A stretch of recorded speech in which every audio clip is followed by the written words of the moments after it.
Horror Coast to Coast is a movie review podcast featuring strong language, horror film spoilers, and discussions of violence, gore, and disturbing subject matter. Listener discretion is advised.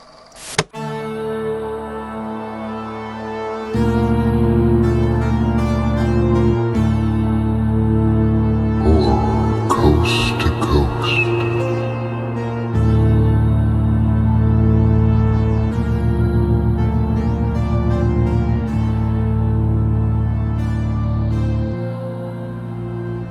Welcome to Horror Coast to Coast, where we review horror movies from opposite sides of the continental U.S.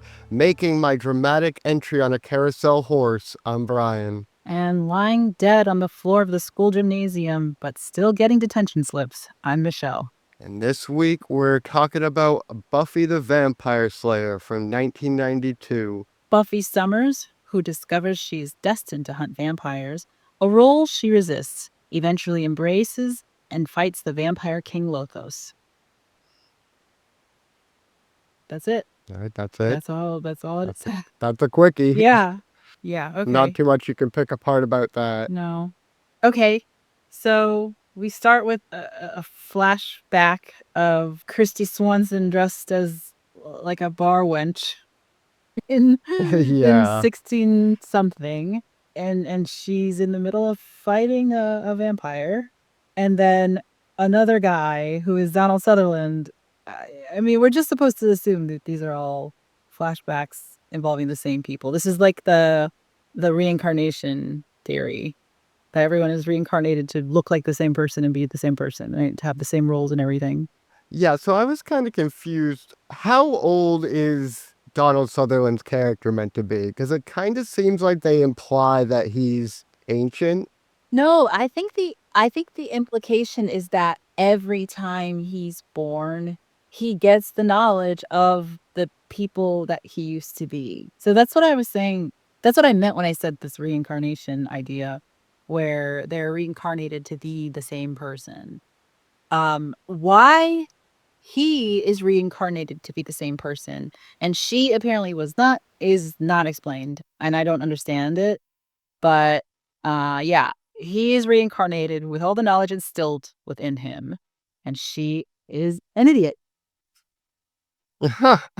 Yeah, so I was kind of confused about that because they also, I think towards the end or like the middle, he talks about like what will happen when they finally rid the world of vampires, and he's like, then I'll finally get to rest or whatever. So that made me think like he's ancient.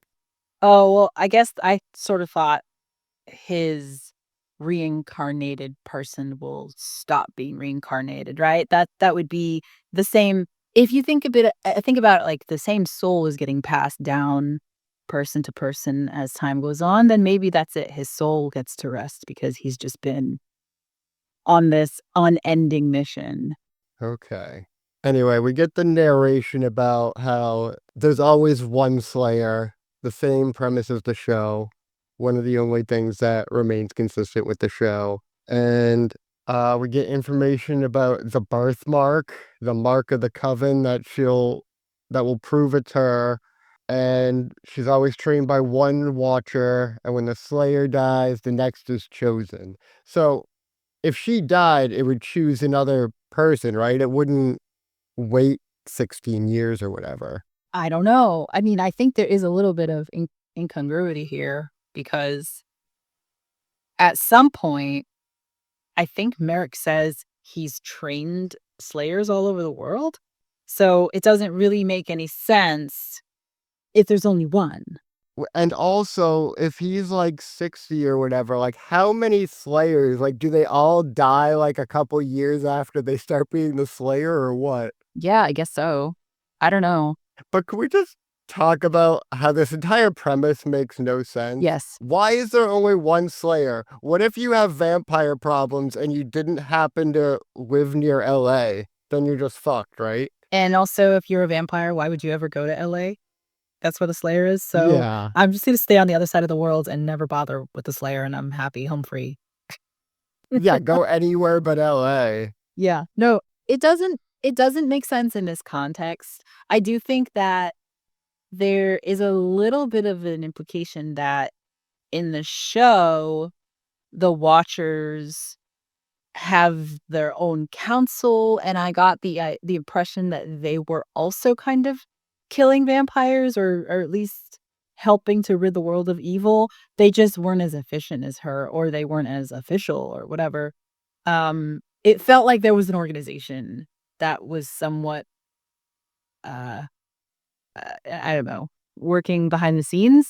Yeah, which another thing I don't get about the show is there's like this whole Watcher organization, but there's one Slayer, and they're all doing fuck all to help her. Like every time there's a problem, who gives her all the information? Giles, and he found the information in an old book he has in his library. Yeah. So it's like, what do these other Watchers do? She says that to them. There's a whole episode where Yeah. she's like, "Who the fuck are you guys anyway? You are just a bunch of stuff-fueled assholes trying to tell me what to do." And yeah, there's an episode, the episode when she turns 18 and Giles gives her that shot to kind of, take away her powers for a day to test her. I feel like I don't remember how the episode ends, although I know she gets angry and is like, "You betrayed me and you were vulnerable." But then I feel like there's a part, maybe later in that episode or maybe later in the show, where he goes to the council and is like, "I'm never doing this again." Like, that was unnecessary. And I don't remember the context for that, but I feel like it has to do with him essentially siding with her, saying she's the one who's actually getting things done and you guys are a bunch of idiots. But Yeah. it may be that they come later in that episode to be like, you did well, you did a great job." Yeah. But I don't know. I did write down, one thing from the opening scene that I thought was interesting. They had this little exchange where Merrick's past self talks to Buffy, and he says something like, there's the Watcher and the Slayer, like, travel together and they, work to, like, defeat Satan and his forces of evil, something like that, and she says, "And I shall be his sword." Yeah. And I was sort of like, "Whose sword? Merrick's sword? God's sword? Who are you? Are you working on behalf of someone who is choosing you?" I like that the show explored a lot of that deeper later on, but in this context, it's you're given nothing, like, she's just chosen, and she has a Yeah. man to guide her. Yeah. So I just assumed it's like God or Jesus because they say let Satan tremble after Yes. that. So it's like, she must be God's sword then. Yeah. But yeah, they never like explicitly reference God in like either the show or the movie. Right. But I think the show leans less on that idea anyway because it invokes, like, the powers that be, and then she goes on a vision quest, and it feels a lot less, uh, Judeo-Christian, I guess, than this.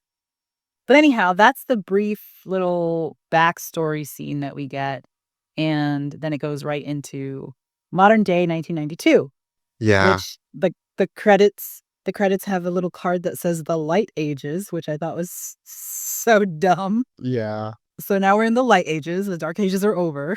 So we cut to Buffy. She's a cheerleader doing her cheer squad. And she's basically like one of the popular Valley girls. It's very Clueless, except this was before Clueless. Yeah. This is in for me, this was so heavy-handed, so, like, playing up not just the idiot, like, ditzy blonde, but also SoCal Valley girl. It was, like, Yeah. way, way over the top, and I can't for the life of me decide if that is supposed to be tongue in cheek or not. I don't know. I feel like it's not, and I wanna hate it, but then maybe it Oh, is. I feel like it is, but yeah, the vibes are they're a bit much. Yeah. It doesn't I okay, here's what it is. It doesn't feel intelligent enough for this to be intentional. I think that's what I was thinking when I was watching this. Like, it could be tongue in cheek. You could see a little bit of intelligence behind it, but all of these characters are just so stupid and not even like, shamelessly stupid. So I feel like there can't be it can't have been intentional. This is, like, a genuine effort to portray early '90s Southern California. I really do. Yeah. Yeah. I mean, they're talking about going to the movies at one point, and they're just like, "Ew, I wouldn't do that. Oh my god, that theater sucks. No, that theater sucks. AMC, that theater sucks." And one of them says they don't Yeah. even have Dolby, which I was like, Yeah, I "What? heard that. I was like, who would say that? Like, Nobody." Yeah, nobody would say that. That's craziness. I was like, "They don't even have Dolby? Okay, I guess that's standards.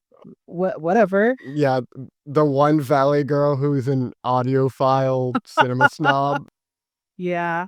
Um But, okay, so then was it just me or did this opening scene go on forever? Yeah, they're just like yapping. Yeah, They're yapping and the credits yapping. and the cheerleading and, the basketball game, it went on so, so long. But, I guess that gave us a chance to see creepy shots of Donald Sutherland watching Yeah, her. yeah. So he's just creeping around, and then they go into a elevator at the mall, and he just like stops the elevator and stares at them, Yeah. and they say, "Excuse me, rude or anything?" Yeah. Which is like, that. What is that? That's not a line. Yeah, it was so much. Um And then we have the little shot of David Arquette and Luke Perry just kind of sitting at the counter, Oh my admiring god, them David from Arquette is afar. so young. He's so young, um, It's but crazy.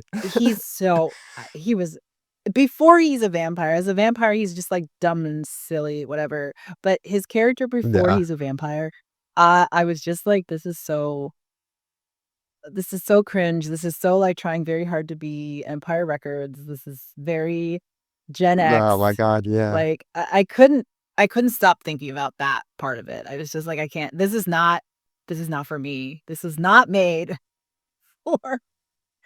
for 6 or 7-year-old me at the time.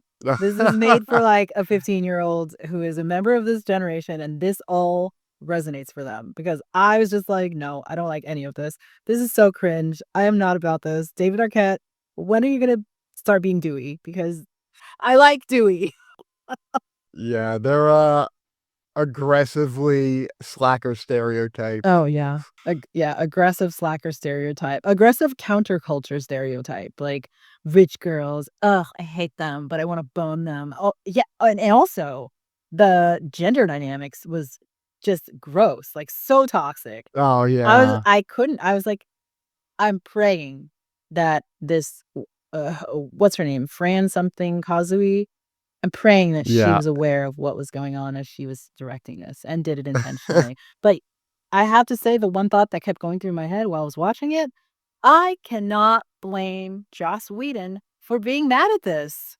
I can't blame him because if in his mind he was thinking what he created with the show for it to be a little darker and for it to be more serious, even though still tongue in cheek and playful, and this is what they did with it, I would be livid too. Well, he wrote it. It's his script.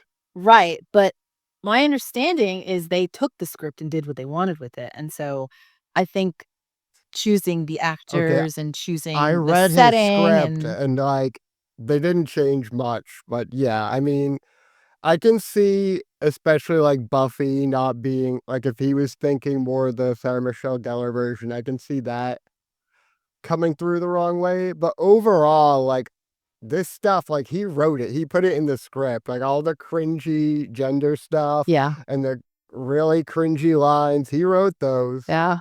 So I feel like he's not taking credit for his own. I mean, this is like it's his first movie script, and basically all he'd done was a couple sitcom episodes Okay. before this. So like It's a very early work of his, but yeah, I feel like he's trying to blame everyone else, but it's like, this is the movie you wrote, because I looked at his script and he had like a big complaint that Donald Sutherland was like changing the lines on the go. So I was like, okay, well, what did he change? And I looked, I was like, he didn't change shit. Like, it's very, very close. There's a couple instances where he adds context that needed to be added, and that's about it. So I'm like, man, you're mad that your script didn't translate well onto the screen, and that's not Donald Sutherland's fault. Okay. Yeah, I mean, I was thinking that the whole of the vision didn't come together the way he thought it should with the script that he had given them. But I could also see it being the issue with the script because I thought the script was crappy when I was listening to them talk. I was just like, this is not good. But I also imagined those same lines being delivered on the show and knowing that those characters would have put some intelligence behind it. Just the vacuousness, the vapidness of all of these characters. If I guess that's what I was getting at before. If this is supposed to be intentional, tongue in cheek, we're dumb Valley girls, whatever, that there should be some intelligence behind it, and there wasn't. And I don't know. So I agree with you. I do think that the script is a lot to blame for how this was developed, but at the same time, I don't think the script was necessarily a lost cause in and of itself. Just knowing what the show's rhetoric is like and knowing that it is kind of riffing on that same idea. Maybe, maybe you do have a point with him having not done many things by the time when he did this. So maybe 5 years later, he's just developed the ability to, like, clean up his writing and also aim his writing towards a television show instead of a movie where he has to cut out calling Buffy a bitch every time he gets a chance. Oh my God. But like when we get the flashback in the show to Valley Girl Buffy, it's really just as heavy handed and cringe. Like I hate that flashback. It's so over the top. Yeah. Oh, definitely. Like I wonder, was he trying to make fun of this Buffy, or would he have just, is that the Valley Girl Buffy he had imagined when he wrote the script? I thought it was kind of a little bit of both, and also to show you how far she has come. And to give you a little bit of Yeah. I think it also gave a little bit of credibility to say, "Yes, this is supposed to be the same character from the movie. We've changed the canon a little bit, but essentially this is the same character, and we've done something different with her." So we have to kind of show you what she used to be to give you some credit, give it some credibility that this was the same person, and also highlights all the how she's changed into such a different person. I do think that in the earlier seasons, it's much easier to see that connection than it is in the later seasons, because then you think, "Okay, there's no way that that character from the movie is this Buffy." Like, she changes so much, but, um She changes a lot in this movie. yes, and I don't know how I felt about that either. But anyhow, we get, a lot of questionable things kind of thrown at us right at the beginning, and then we meet her parents. Which is it was a huge difference from the show. In the show, she lives with her mom she's a child of divorce, and it's just Joyce. And Joyce is Yeah. intelligent and thoughtful and a good parent, and then she has the contrast is these parents who are I can't even put words to these people.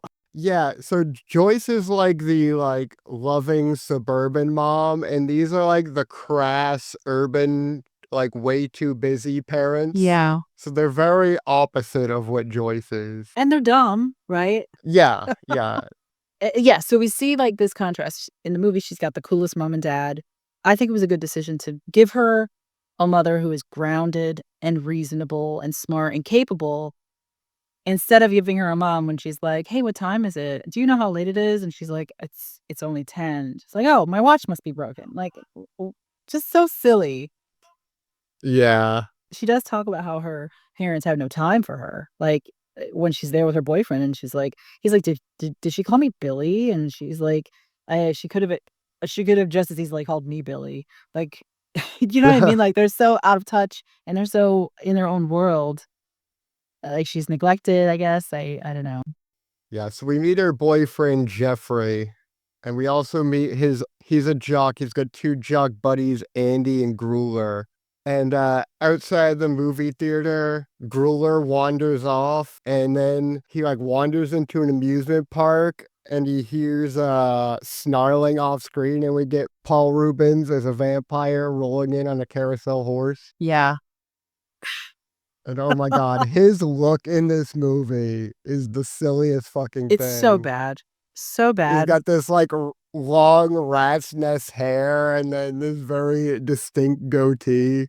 And also his mouth is gross.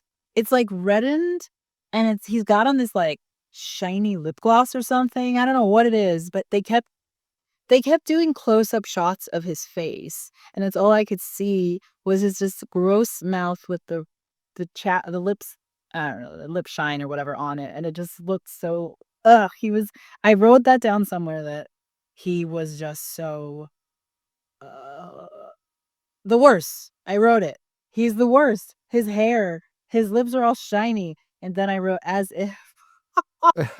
Oh man, yes. He was crazy. Man, thinking about it now, it reminds me of like stage makeup, the way you have to play everything out so dramatically so the back Yeah. row can tell that you have wild hair and glossy lips. Yeah. Because everything about him is just so cheesy and over the top. Yes. So cheesy. Oh man. And like, is this moment meant to be intimidating? Is he meant to be intimidating? I think he is, but Well, like you get Grueler walking along, you hear the snarls, and then like he's revealed. So it's like it seems like this is a moment that's implying he's intimidating, but nothing this character does could ever be intimidating. yes, agree. And you know what else? He doesn't have the same look as the others. And I wonder if maybe it's like a young vampire thing, but Grueler gets turned and he automatically has this like Nosferatu look about him. And the same thing with Benny. He gets turned and he has the ears and then like the face in Yeah, general. It's got that, like you were talking about before, like how they're either, caricature along the lines of Dracula or they're Nosferatu. And yeah, these guys were Nosferatu, and obviously they saved the Dracula appearance for what's his name? Lothos. I was gonna say Rutger Hauer, but Rutger Hauer's character. And I guess Paul Rubens' character as well, kind of. Because I didn't think he yeah. didn't look like those little acolytes there. He's ancient too, because Lothos mentions that at one point, like, how did you make it through the Crusade? Oh, So, right. So maybe that's so it. Paul Rubens is also hundreds of years old. They grow into their look. The weird bat wing like ears, it's like everyone just sees them and they just don't react. Yeah. I feel like, is this what inspired Joss to have the transforming face vampires from Buffy? Because you can't blend in if you have these goofy ass bat wing ears. Like, you'd stand out like a sore thumb everywhere. Yeah, I don't really see how that basketball game happened. And they're like, "You get him out. No, you get him out." They're obviously, like, intimidated by him because he's playing so well or whatever. He has such athleticism. But there seems to be an implication of, like, we kinda know that there's something going on and he seems dangerous, but no one is, like, running away. No one is saying, like, "Oh my god, there's a vampire on the court." They're just, like, letting it ride. Yeah, it's insane. So they go to a cafe and they run into Pike and Benny again. Mm. And Pike and Benny are like trying to pick him up, and then they realize that they're the girls from the movie theater. And they're like, "Oh wait, we hate you," and they're like, "As if," Yeah. and it's so like it's so on the nose. Yeah. It's dumb. It's like we're from different cliques. We can Yeah. talk. That's where what I was saying about, like, that that Gen X, the rich girl with the poor girl, like, going to the other side of the tracks, et cetera, et cetera. It just felt Yeah. very that, I can't think of, the word. I just think of, like, those movies. I don't know. This isn't my generation. He was a skater boy. She said, "See you later, boy." Yeah, there you go. That to bring it forward a little bit. Yeah, no, I felt very like, the only framework I have for this is Empire Records, to be honest. And I'm sure there's a Jay and Silent Bob movie that kind of encompasses that vibe too. Yeah, I feel like they all kinda do, like, Mallrats probably Yeah. does, but, after the cafe, Pike and Benny wander off, and then Benny gets turned by Paul Rubin, and, Pike passes out drunk and is rescued by Merrick. Yeah. And Merrick is weird because he's just like, "Hey, this isn't a great place to sleep, guy. Let's get you up." It's very, like, nonchalant. He's not someone who needs rescuing. He's just a dum-dum who fell asleep on the road. Yeah. Yeah, so Merrick, like, tucks him into bed, but then he's awoken by Benny knocking at his window, Yeah. and I actually do find this scene pretty I funny. did It's think like, "Are you on something?" And then they zoom out, and he's not standing on anything, yeah, he's just floating, that was and very then funny. Pike's like, "Get out of here, you're floating, man." Like, Pike Yeah. has no reaction other than like, "Fuck off, you're floating, Yeah. get out of here." No, it's good. It's good because he's like, "Hey, invite me in." And he's like, "Wait a minute. Something's wrong. You're not gonna fool Yeah, like, me." It's very good. Pike's such a stone slacker, he's not even fazed by his best friend being an undead floating ghoul. Yeah. But he drops him very fast, though. He's not even like, "Oh, I'm so Yeah, sad, guy." He's just like, "Oh, yeah, no. Bye." He tries to leave town. yeah, and he talks to his mechanic friends, and he first he's like, "Have you seen Benny?" And they're like, "No, why? You get a message for him?" And then on his way out, they're like, "So, what do you want me to do if I see Benny?" He's like, "Run." That was pretty good too. Yeah. Yeah, so there's no, like, "Oh my god, vampires are real" moment for him. It's just blind acceptance immediately, and, I mean, that's good. It's a time saver, obviously. I feel like he was low-key, like, a reader of Weekly World News and just kind of accepted it all. Yeah. So he's just He like, "Oh, yeah, he's a vampire." he kind of had, like, a little bit of an Oz personality to me. Just, like, Mm, very chill, very, like, doesn't rock the boat, but doesn't affect things really. Like, "I'll be here, I'll be helpful," but he's not gonna, like, make things worse.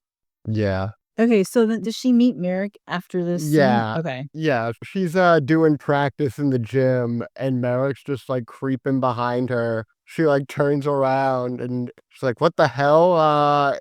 Do you need someone?" He's like, "Actually, I'm looking for you." And then he's like, "Now come with me to the graveyard." Yeah, come with me to the graveyard. I don't know what you thought about this. This conversation is so bad. It's so Yes. cringy. It's poorly acted, it's poorly written. This whole conversation just sucks. I could not bad timing when they're delivering their lines. It was just this is where I really started to think, okay, the idiocy of this movie is not intentional. Yeah. Yeah, this was not a good conversation. And it's supposed to be really important too. So I was really disappointed to see that it didn't land the way I think it should have. Yeah, so I feel like we are, like, supposed to think Merrick's a creep here, Mm. or, like, at least from Buffy's point of view, but he doesn't really make that any better, and yet she still ends up going along with it, like, in record time. Exactly. Uh, there's no through line for why she accepts any of this, especially when she's not that character. She's not, "Okay, sure, you tell me, I believe it." She was resistant. She put up at least a veneer of, "I don't believe you." And then I think what happens is he reveals the dreams, and that Yeah, makes sense. he He knows her reveals, "I know dreams. about your dreams." Yeah, and so then she's like, "Wait, you know about my dreams? This must be real." And that is the thing that hooks her. But just because a creepy guy knows about your dreams doesn't mean you should follow him alone to a graveyard. 100%. Because there's a 50% chance he's the bad guy. And she's Yes, just like, "Well, absolutely. I guess we're going to the grave." Yeah. And I was gonna say that I do think after this happens, it starts to pick up for me. I think Mhm. it was very rocky at the beginning, but after this happens, maybe that's where the movie kind of finally found its groove, but I think it gets better, essentially starting at her training montage. For me, it was the floating Benny scene. 'Cause I thought that was That's true. that was, like, the funniest scene in the movie to me, so at that point, I'm Yeah. like, "Okay," and then it's not long before we get that scene, and then we get the training montage, and it's a pretty good training Yeah. montage, I like it. It is.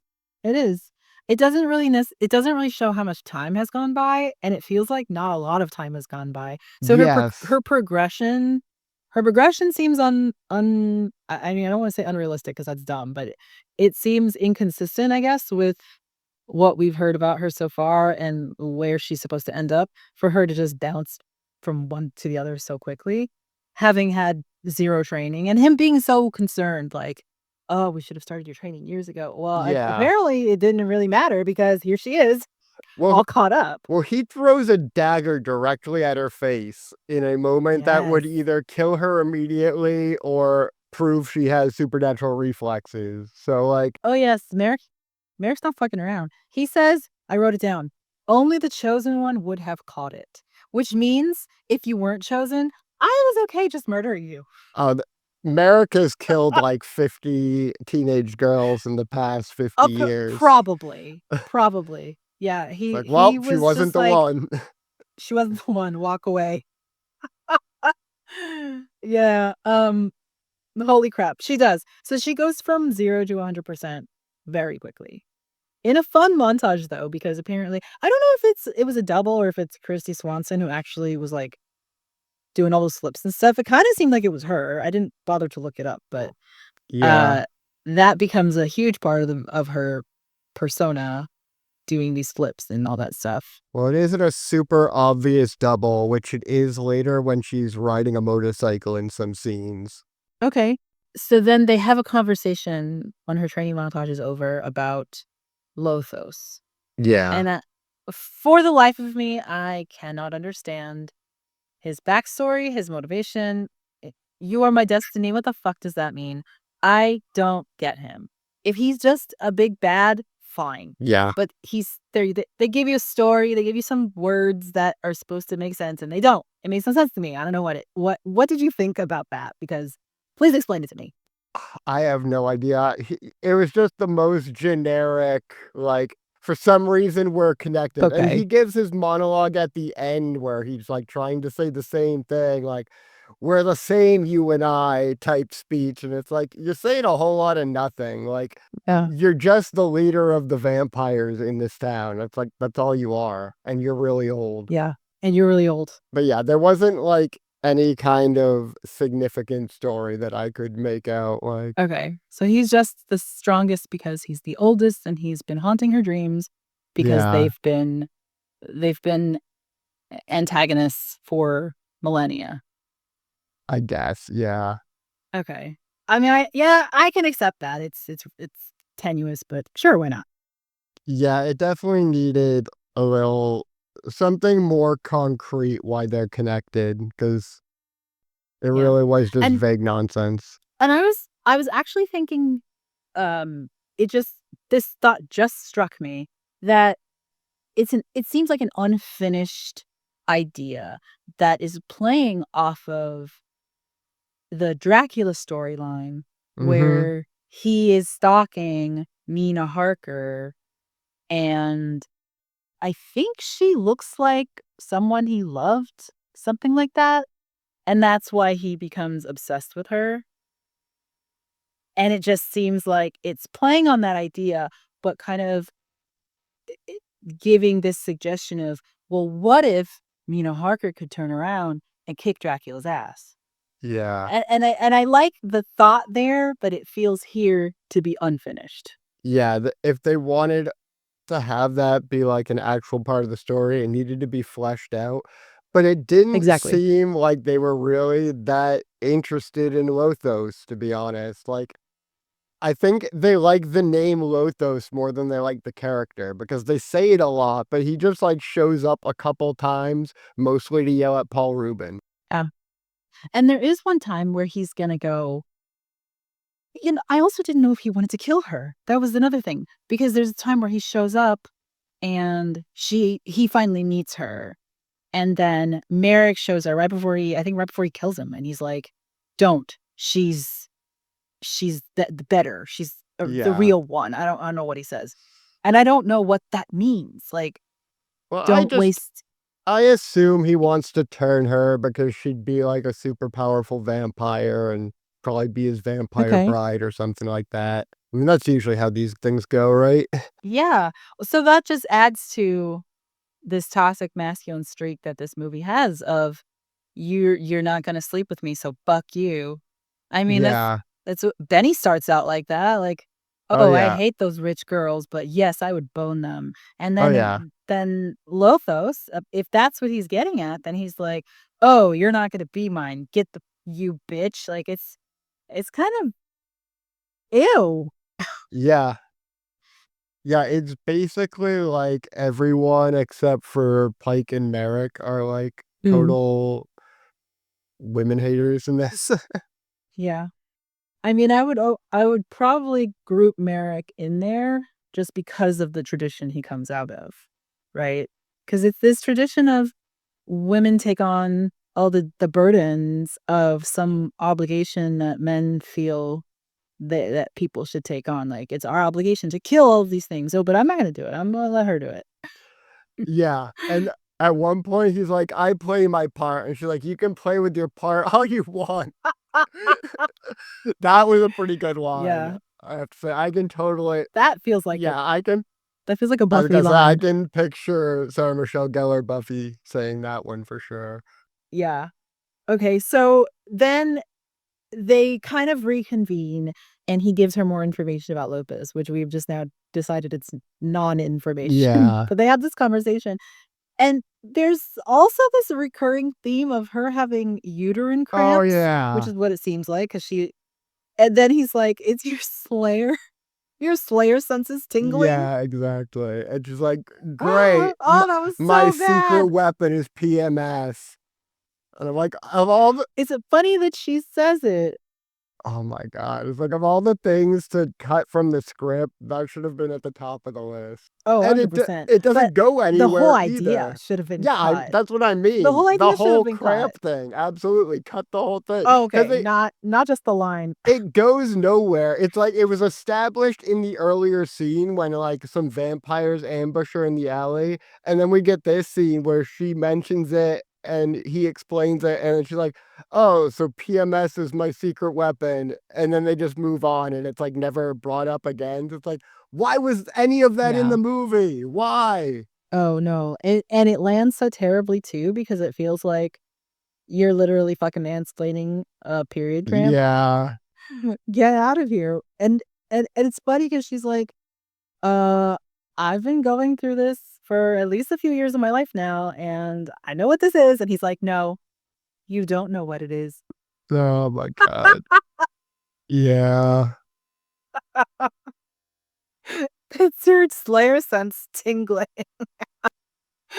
Uh, okay, so then Okay, so then Pike's going down the road in his van and he gets attacked by Paul Rubens, who like has his arm in his moonroof and is like grabbing at him. And then he goes under a tree and Paul Rubens' arm gets ripped off. yeah, and he's mad about it. Yeah.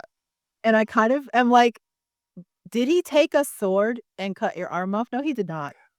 You were being reckless. And he's like, "You ruined my jacket," which made me think like, is Yeah, the like, arm "No, gonna sir." grow back or can I vampires don't know. reattach their limbs? I don't know. But yeah, he wasn't mad about I'm the not arm. He was sure. mad about the jacket. Yes, I guess so, okay. But still, when he mentions that, and I was like, "No, Yeah. this is not one of those things where I understand your anger. You did this to yourself. You stuck your hand in the freaking sunroof, and you fucked around and found out. That's what happened." Yeah, and when he's like explaining it to Lothos, he makes it sound like Pike ripped his arm off or something. It's like, no, you Yeah. were an idiot and got your arm ripped off in an accident. Yeah. But again, that's his character, so it's sort of like, okay, eye roll, move on. Oh, but at this point, Buffy saves Pike because he gets ambushed by all the vampires, and she stakes one of them with a guitar neck, which is pretty cool. Yeah. And the one thing I think we talked about before we started this movie is that you were kind of comparing Pike to Xander Mm-hmm. and essentially saying that Xander is like a lamer version. And I think it's just more toxic masculinity because Pike defends himself. Pike, she comes in and saves him that one time, but for the rest of the movie, he holds his own. He defends himself. He's throwing punches. Yeah, a vampire will throw him to the ground every now and then, but he's portrayed as being capable. Whereas Xander is not capable. Buffy has to look out for him. He can't do anything for himself. He gets the weird like army soldier storyline, and that's literally the only thing that he can do. But he's not capable, and he resents her for it. And you can see Yeah. he resents her for it. Not just for rejecting him, but also for being stronger than him, for being more capable than him. And the movie sort of doesn't quite there I think it's not aware of that element because of how heavy-handed the friend is. I don't remember the other friends. Grueller, and then who's the other guy? Andy? Andy. Okay. So he's in the school and he grabs her ass and she's like, "Don't fucking touch me." Throws him against Yeah, the she locker. body slammed And him. after that, yes. And after that, he is first, he's like, "Please don't hit me." Second, he's like, "Are you okay?" Like, he suddenly switches from, "You're a person." Like, he switches from, "Oh my God, look at her ass," to, "I actually want to know if you're all right." Like, so I think that character arc is supposed to be, look, a nice guy has like accepted the fact that she can outperform him or whatever, but it doesn't account for all the other things that happen. Like, I don't know why that story, like little mini storyline was there because it seemed to be trying to make a point. But then it's not consistent with the rest of the characters, right? Yeah, so there's a lot I don't understand about this scene. First of all, who the fuck just grabs the ass of your best friend's girlfriend when your best friend is standing directly 100%. next to you? Like, I get that he's a misogynist dirtbag, but Standing right like, there. what? How did he think this was gonna go? And apparently, Jeffrey just like doesn't see this happen or isn't aware until she body Yeah, slams him. yeah. And his first He's like, reaction "Whoa, is, Buffy, what the fuck?" "What is Yeah. wrong with you?" Yeah, "Whoa, Buffy, what the fuck?" Instead of like, "What did he do?" Yeah, like you don't even ask why your girlfriend just body slammed your best friend. Yeah, no, Jeffrey is beyond horrible. Forget about how he ends up, Yeah, he has like this whatever. one moment of humility in this Keep scene where he's continue. just like, "Oh, yeah, don't grab my girlfriend's ass." And that's like the only decent thing he Yeah. does in this movie. But then she's like, "I can take care of myself." And Yeah. he's like, "Oh, nice to feel needed," Yeah. which s Instant pity for party. me, Yeah. I'm crying so much for you. I'm so sad. I'm so sad. I will yell loud and clear to the masses. I don't give a shit about men who need to be needed. I don't. You don't feel like you can't be a masculine, you can't be a man, you can't lift things for me, you can't do this, blah, blah, blah. Cry yourself to sleep. That's not my problem. Yeah. And it's like, man, find a way to make yourself useful. Don't get mad when she doesn't need you to do that. Like, Yeah, right. Like this is before the age of how can I help? That's the hugest thing I think, the hugest like element of progress that generations after us have absorbed. And I love it. I love it. The fact that people now say, "How can I help?" It's never, "Oh, I could do it." What? No, let me do it. And, no one's fighting for control over performance things anymore at this point. I mean, yes, it happens. Absolutely it still happens. But I think now that we've inserted this element of just ask, how can I help? I'm sure Buffy would have been like, here's what I need from you. Yeah. But that's not a part of the conversations in that time. Yeah. So at this point, it's the basketball game, and Grueller shows Oh up yeah. with his funky ass ears and is like snarling at people, and he's all over the court. And then Yeah. A random shot of Ben Affleck. I didn't even see that. He goes to take the ball from someone and Ben Affleck is like, ew, have it. That's it. Oh yeah. It's like, what does he do here that finally gets Buffy to chase him down? Does he actually attack someone? No, and this is actually another question I had. He sees her, and he registers that she's the Slayer somehow. So then she runs after him, and he's like, "Oh, Merrick is in the stands," and he's looking at her like, "Why are you doing Yeah. this?" And she's like, "He knows who I am." So that's the question that I had, and I wrote that down. What is the story behind her needing to keep her identity a secret here? Because it seems like, well, here in the show, she keeps her identity a secret from people. But in the movie, it seems like she's keeping her identity a secret from everyone. So I'm not really sure what the goal of that is. Maybe this goes back to the first thing you said, where you're like, why is there only one Slayer? But if they don't know who she is, then she could be anywhere in the world at any time. Subterfuge. Her role is more the boogeyman than an actual slayer. The threat of the slayer is Maybe. the real threat. It's the threat that they tell baby vampires before they put them to bed in the morning.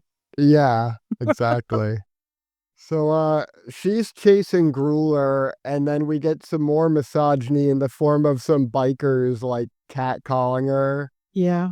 And what does he say? Like, he says you want something between your legs. Yeah. She's like, I need your bike. And he says, you want some real power between your legs. Well, he says that first, and then she's like, yeah, as a matter of fact, I do. And then, Oh, like, right. off screen, you hear, like, Batman, like, pow, pow, like sound effects, and then Yeah. she drives off with his motorcycle. Yeah. Yeah. The just, Joss Whedon didn't hold back in any of these moments. Yeah. I feel like Joss Whedon saw this movie and saw how on the nose his anti-misogyny messaging was, Mhm. and although he did take it to heart, he also just wanted to push the blame on other people. Mm. Well, I agree with that. But I also kind of thought, do you think having a strong, capable female protagonist gives you license to just throw whatever harmful rhetoric and put her in whatever harmful situations you want because you know that you're giving her all of the power in this moment. And it gives you an excuse to be able to be able to call her a bitch, be able to yell at her, be able to catcall her, be able to do things to her. Because at the end of the day, she's still more capable than everyone else. But that's just within the context of the movie. Is the greater message like, if women are empowered, this is what happens, or this is what they're allowed to experience, and no one's gonna bat an eye because they have all this power or they have all this ability. I think it's meant to be like cathartic, Mm, but the when it's done in like a heavy-handed way without like any subtlety, it just feels like it misses the mark in either a way that feels too preachy or a way that feels like it's just misogyny. yeah, And I yeah, think he got better at that writing the show, but the show also has moments where it's like, man, this is so heavy-handed. yes, absolutely. Yeah, a lot of the heavy-handed stuff, I mean, what stands out to me, particularly heavy-handed, is Larry, the jock in Buffy, who is constantly harassing her, even though it makes no sense because, well, 1, we find out that Larry's gay later on. Spoiler. Oh But yeah. 2, he's like 4 times her size, and he's not just being sexual with her, he's, like, bullying her, and it makes no sense until she finally is Yeah. just like, "Okay, I'm sick of this." But that's just, for me, like, one heavy-handed thing because it's like, we can throw anything at her because we know she can take it. And one of the things that I thought was, uh, really poignant about the show is the fact that they took advantage of and commented a lot on Sarah Michelle Gellar's stature, because she's a very small person.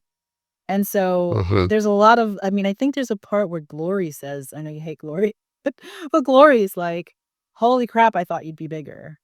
And and it's just it happens regularly, and I think that that's just another part of it, like, not only are women not capable and smaller stature, we're gonna give you this little ironic twist of someone who is very small, and you would think twice about being actually way, way more powerful than everyone. Yeah.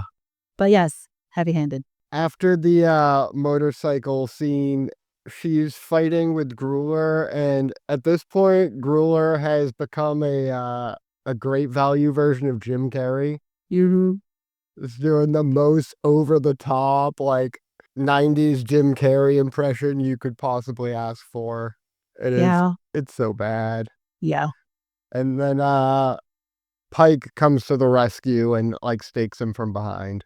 Yeah, and that actually is probably the moment when I realized the thing that I really liked about Pike is he has no bravado. He is just like, "This thing needs to be punched, I'll punch it. This guy needs to be staked, I'll stake Yeah. it. We did it, great, let's go." Like, Yeah. I liked that about him. I think, honestly, I felt like he was the best character for me. Yeah. Yeah, he's definitely my favorite character in this. And then she goes back to the school. At this point, they're at the amusement park, aren't they? Oh, And then she yes. finally meets Yes. Lothos, and she's put under his hypnotic spell. And Mm. Pike's like, what are you doing? And she like comes into his arms basically. Yeah. And then Merrick shows up and like very poorly attempts to stake him in like the saddest showing ever. And Lothos just turns it around and stakes Merrick in the chest and Yeah. kills him. Very slowly, though. I feel like everything happened in this movie very slowly. All the movements were slow. Yeah. The stakings were slow. It kind of felt like anyone and everyone here had an opportunity to dodge things. But Yeah, well, especially delayed reactions. Merrick's attack on Lothos is like the Yeah. slowest, most clumsy attempt to stake a vampire I've ever seen in my life. Yeah, for sure. But this is why he doesn't get involved directly. This is why he stays back and plays with this part. I get if he had more training, though. So, okay, so then after this, she's obviously affected by Merrick's death and she goes back to the school. And at that point, she's like, nothing fucking Yeah. matters. Like, the stupid Yeah. dance, you guys are dumb. And she starts to try to confide in her friends because she's just experienced like a profound loss. And eh, still being convinced that they are her friends, she starts to try to tell them, but they take all of her words out of context and throw them back Yeah, at they're her. like, ew, you're fucking an old guy? Yeah. Yeah, they turned it all around her, and then Hilary Swank, who is in real life great, in this horrible and so unlikable, she says, "You're acting like a thing from another tax bracket." And Oh my I was god, like, yeah. "Holy fuck." And again, making a reference to a 50s sci-fi movie, like that's on par with saying that theater doesn't have Dolby. Oh, Like who yes. are this is the most 16-year-old cheerleader written by a 35-year-old man Yes. dialogue Yes. ever. But then also, you're eh, you're acting like a poor person? Yeah. Like, Well, wow. But and yes, that's like very her friends are very clueless. Like that yes, for whole sure. on the nose, vapid, Mhm. materialistic Valley Girl. Yeah. Like it's shocking that this actually came first to me because they're so similar. Okay, so after this, she decides, I'm not doing any of the school stuff anymore. Well, doesn't she pretty much decide to give up slaying and now she's gonna go to the prom? And then Pike's like, "What the hell are you doing?" She's like, "I'm going to prom." Oh, yeah, yeah. Yeah, so they go to prom and she asks her friends, like, "Where's Jeffrey?" And they're all giggling. And they're And then she finds him giggling. and he's got some other girl at prom. He's It's moved one of her on. other it's one of her other friends. Yeah. And he's like, "I told you, we've been growing apart." She's like, "You absolutely did Oh, not." yeah. He's like, "I left it on your answering machine." Yeah, you can't text message breakup, Jeffrey. But then they're at the prom.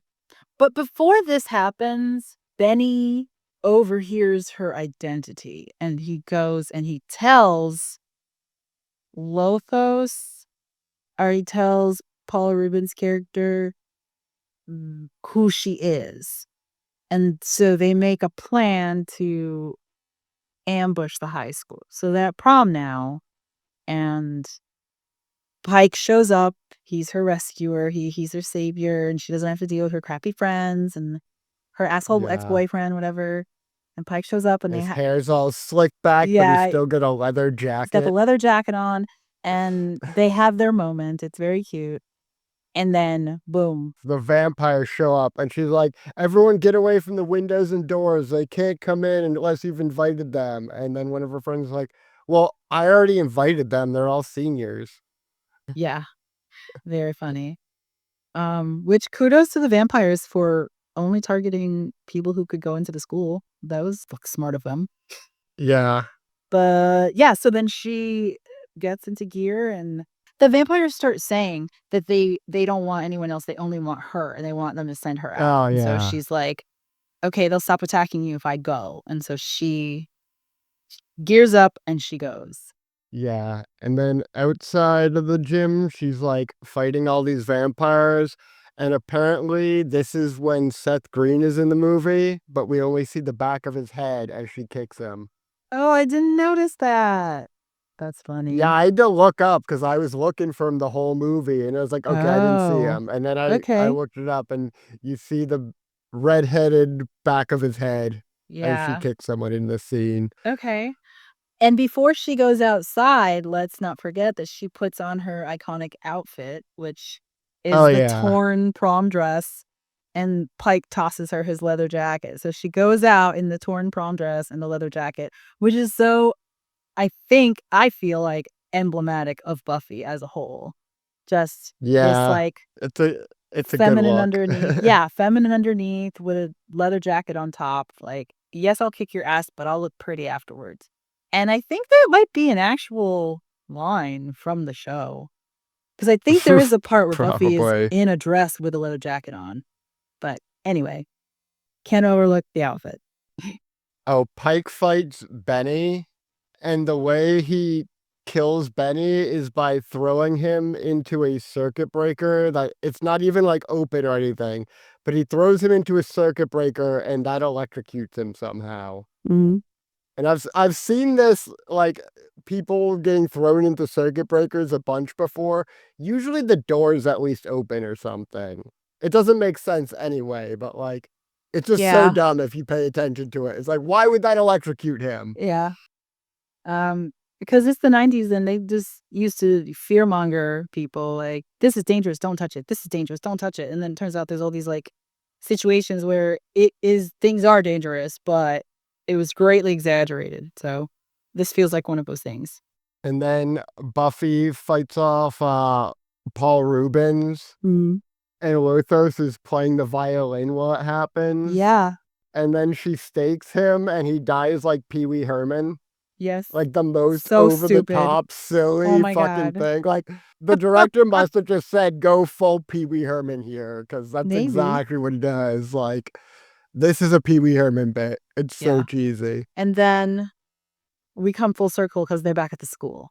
Yeah. Well, first Lothos gives another of his like speeches where he says a whole bunch of nothing, and then You are my she destiny, which doesn't mean anything. yeah, but then she gets him with the hairspray flamethrower, Yeah. which I guess is a So callback to her saying earlier that fashion was her secret weapon, because she kind of calls yeah. back that line So here. Very dumb. It didn't This is so stupid because she holds up a crucifix Oh, yeah. and he lights it on fire because he does it to show her this has no power over me.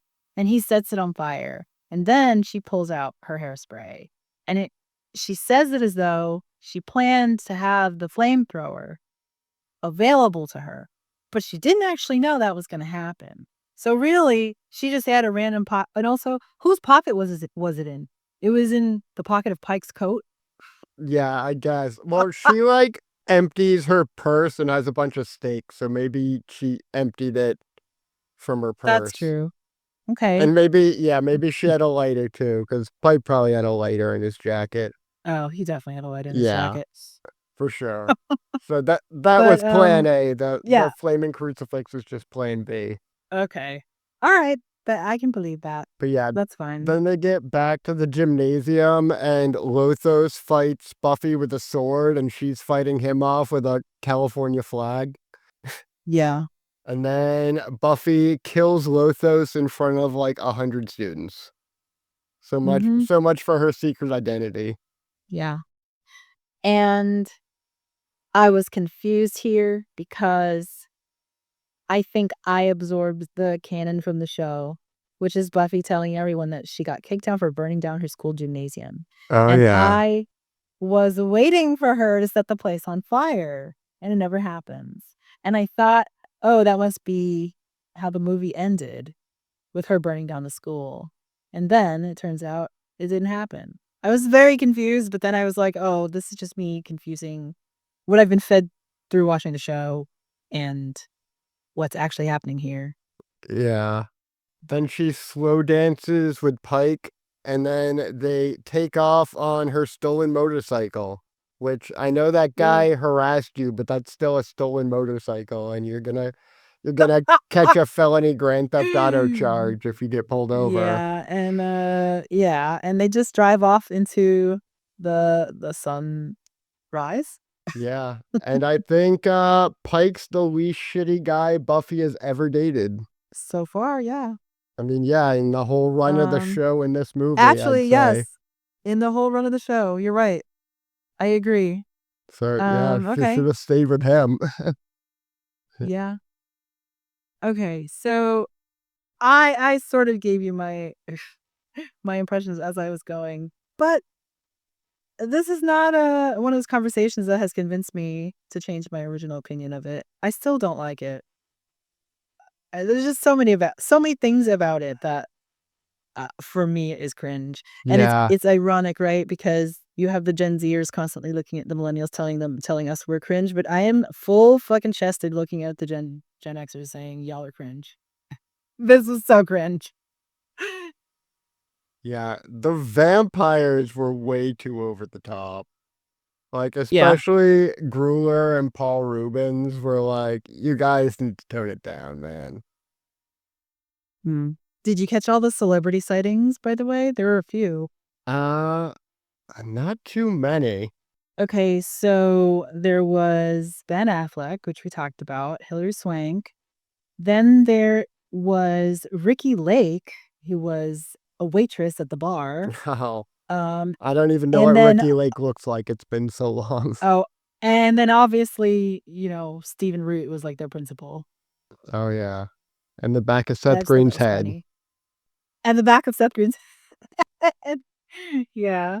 Okay. So what did you think? I don't actually know if you like this movie or not. I like it. It's it's definitely pretty cringe at moments, but I really like Pike. Once it gets going, like after the floating Benny scene, I think the pacing is Mm, pretty good. And I think the yeah. action's pretty good. My biggest issues are just like how heavy-handed and not clever the like misogyny angle is, and just the vampires are so corny. Like even Yeah. Rucker Hauer is not a good intimidating villain. He's just kind of Mm, hollow. suave. And then yeah, he's suave until he isn't, and then it just like gets real corny like towards the end. Yeah. But overall, Yeah. I like it. I feel like part of what I like about it is that it's bad and it feels like I'm watching something from another universe. Because I'd seen most of the TV show before I ever knew this existed. And this feels like Mhm. no matter how you watch this movie, it feels like you rented a VHS from Blockbuster. Because it's just so early 90s and corny and Yeah. Gen X. And like, it's almost got like a made for TV vibe with how like cheap it is. And I like all Yeah. that about it. It's got just this vibe, almost kind of the vibe I got with Bad Moon, where I was like, yeah, I'm into this bad early 90s vibe. Okay. That's fair. I still don't like it. I don't like it for all the reasons you listed, in fact. It's the Blockbuster thing is funny. I could absolutely see this being a VHS showing. Yes, all of that. I just don't think any of the things that were supposed to landed, but I do think that it picked up after certain part of the movie. I really just hated that conversation with her and Merrick, and I didn't really like Merrick. There Yeah. was just something about him, and I'm not even thinking like, "Oh, he's not Giles, so I hate him because he's not Giles." I fully expected to like him. I fully expected to think like, this is gonna just be a different interpretation with Donald Sutherland, who is great, and it wasn't really like that at all, so I just sort of I don't know. And the relationship between the Watcher and the Slayer in general in this universe felt like she felt more like a pawn instead of someone who had ownership. And as opposed to the way it changes in the show to Giles kind of being her guardian, giving her guidance and giving her knowledge and things like that, this just felt like he's telling her what to do and also withholding information. He doesn't tell her, like, everything he knows. Just kind of, oh, she might be special, but never actually telling her, like, "Hey, no one's ever been as capable as you. No one ever's been," he doesn't outline any of that for her. It's just not enough said about anything he knows, and I felt that he was just not an engaging watcher. Maybe she spent time with him, and obviously she's gonna be sad that he died, but nowhere near as sad as you can imagine Buffy being if Giles died. Like, Oh man, just felt that would be like a depressing whole season. Like yes, exactly. be worse than the post the body episodes. 100%. Yeah, I didn't really I wasn't really a fan of him as a character and their relationship in general. I'm glad that it changed. I'm glad that it got a little more refined, a little more nuanced. Because yeah, the Slayer as a pawn, and also a clueless pawn, really left a bad taste in my mouth. So I'm glad it got changed because it redeemed a lot of the ideas that were here. And so kudos to Joss Whedon for doing that and accomplishing that aspect of it. But this on its own, I think I don't see as that much of a success. It's a good story and it's a very interesting premise, and I love it as a story, but the way it was delivered here was not my favorite, and probably if the show didn't exist, I wouldn't have given this movie a second thought. That's probably the best the best representation of how I feel about it. If the show didn't happen, I would never have rewatched this. Yeah. Yeah. I still definitely like Pike way better than Xander, and I kind of just wish we could have had Pike instead of Xander for the whole show. Pike is better than Xander. I mean, you like him better because he's better. Yeah. Xander's flaws are awful. They make him a bad person, Yeah. whereas someone else could like Willow makes mistakes, but she's not a bad person.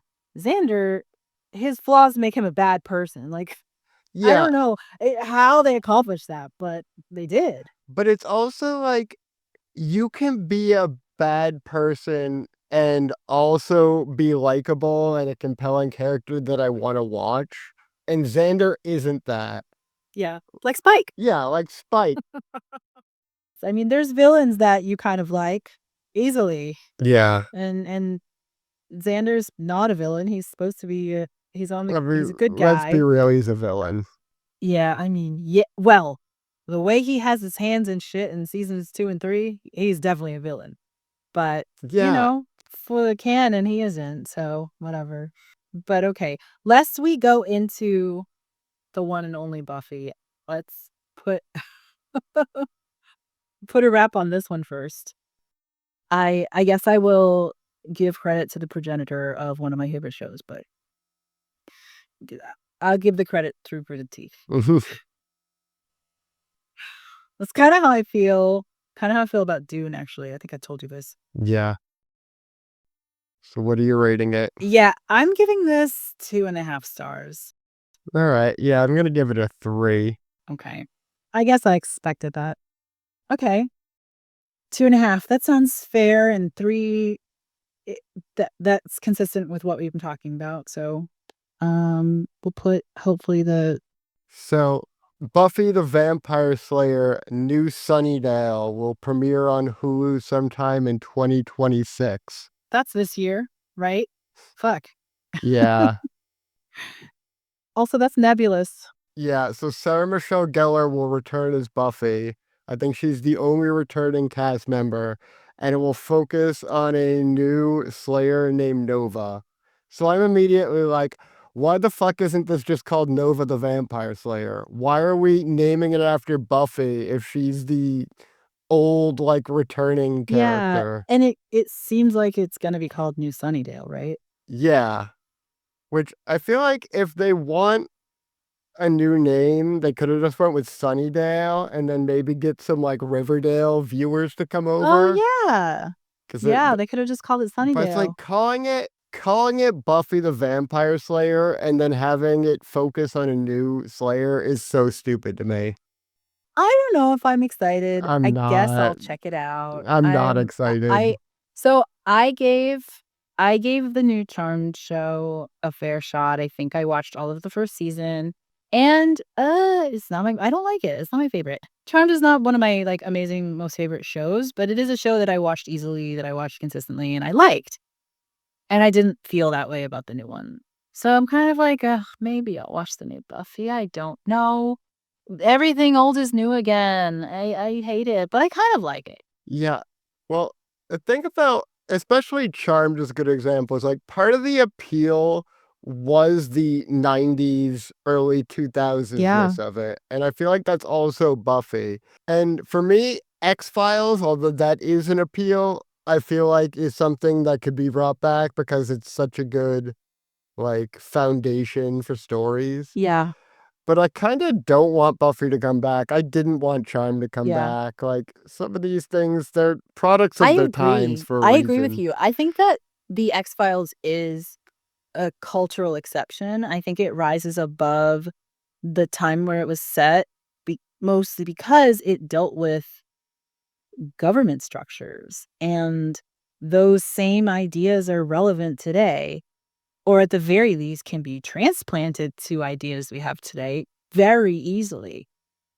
I think shows like Buffy and shows like Charmed, they rely a lot on the culture of the times.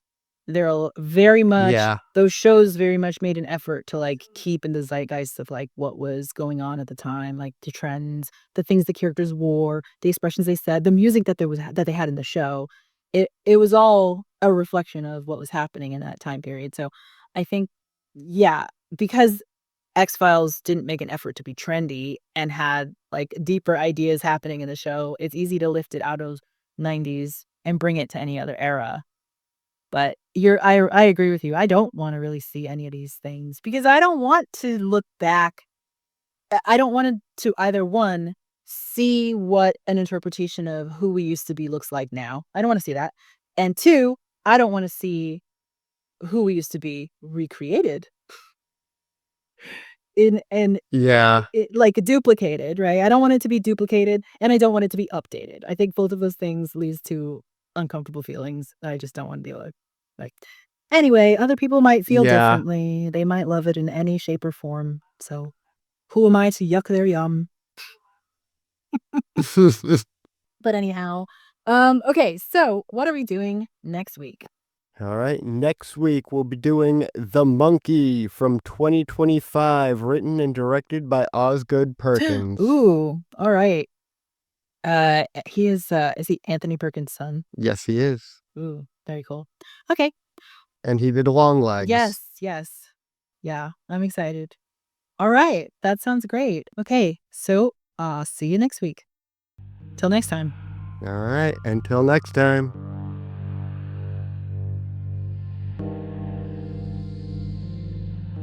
This podcast is licensed under a Creative Commons Attribution Non-Commercial Share-alike 4.0 International License.